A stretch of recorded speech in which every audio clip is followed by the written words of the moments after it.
So here we are, Tuesday, September 8th, 2020.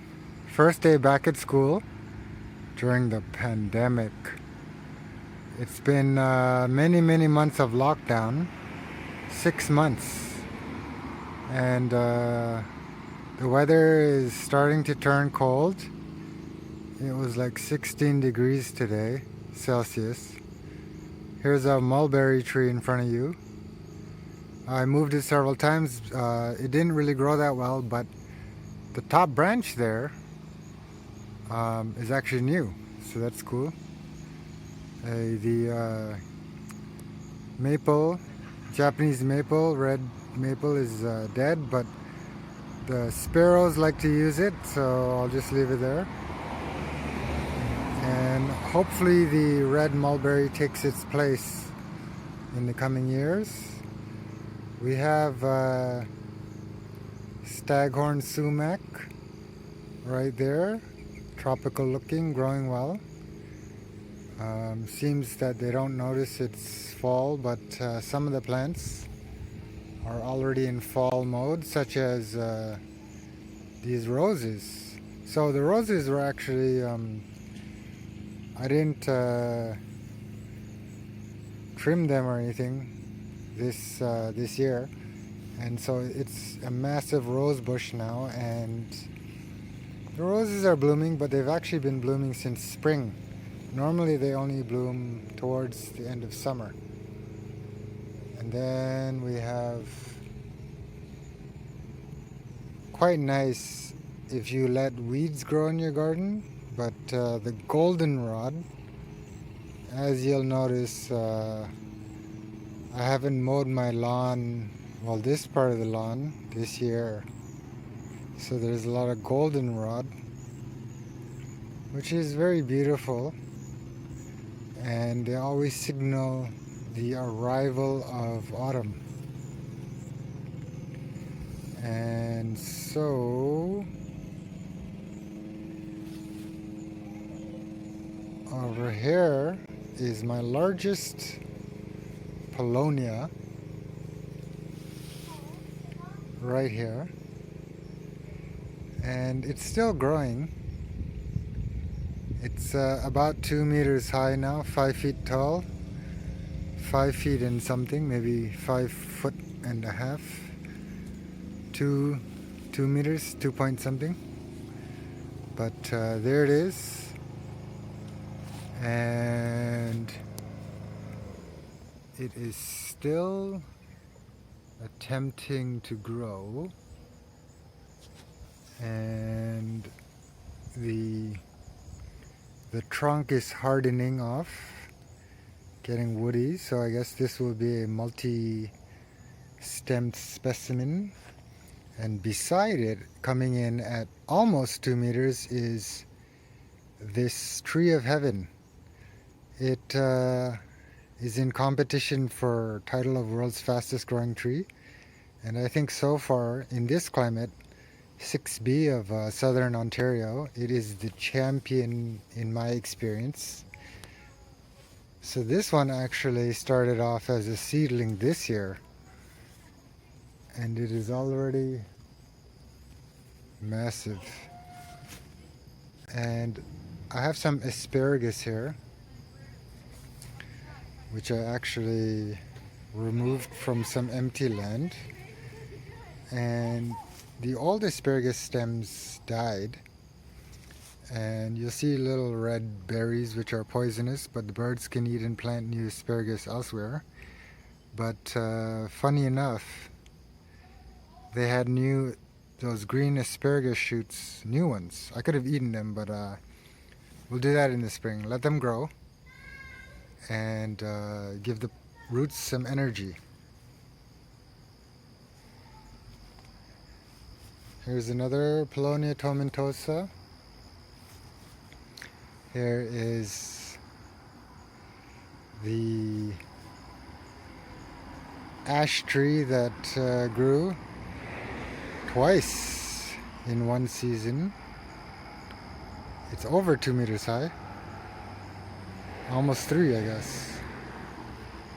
And Here is the Paulownia Tomentosa, which I grew from a cutting 1 or 2 months ago. So that's about yay big. I don't know if my hand is average, but that's how big it is. And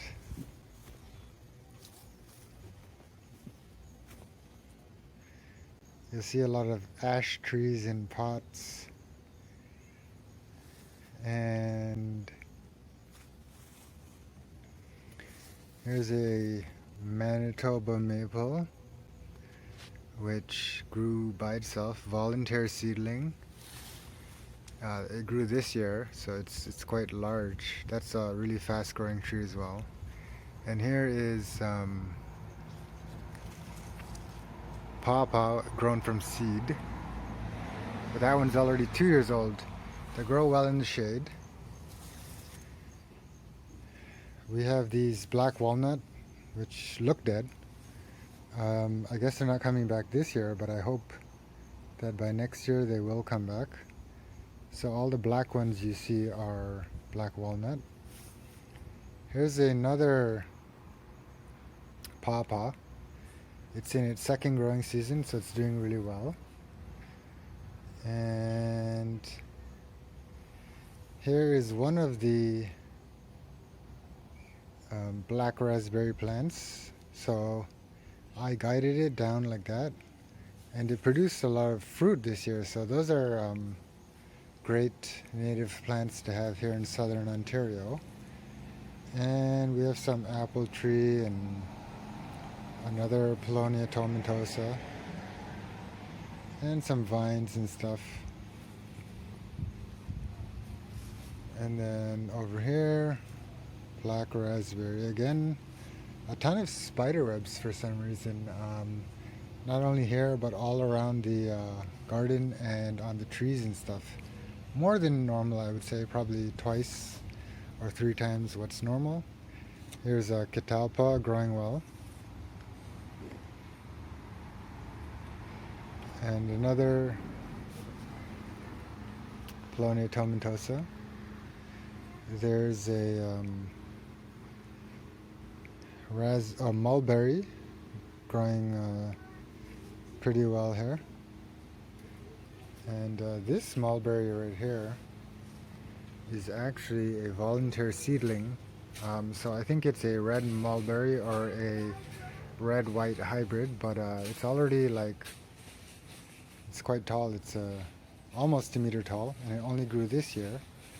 But my white mulberry that I planted from seed, that I have in one of my older videos, it's also 1 meter tall, but it's not grown too well. Maybe, I'm not sure why, but it's about 1 meter high as well. But that's the one I grew from seed, and it's the only survivor.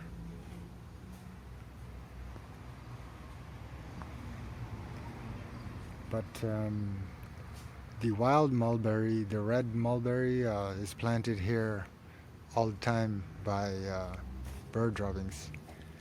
And then we have I think this is probably a eastern cottonwood growing vigorously, but I think that's its second year.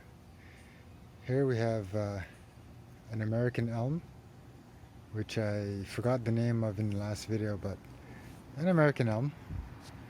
And it's growing quite well, 2 meters tall. And back here, those 2 twigs are Tree of Heaven.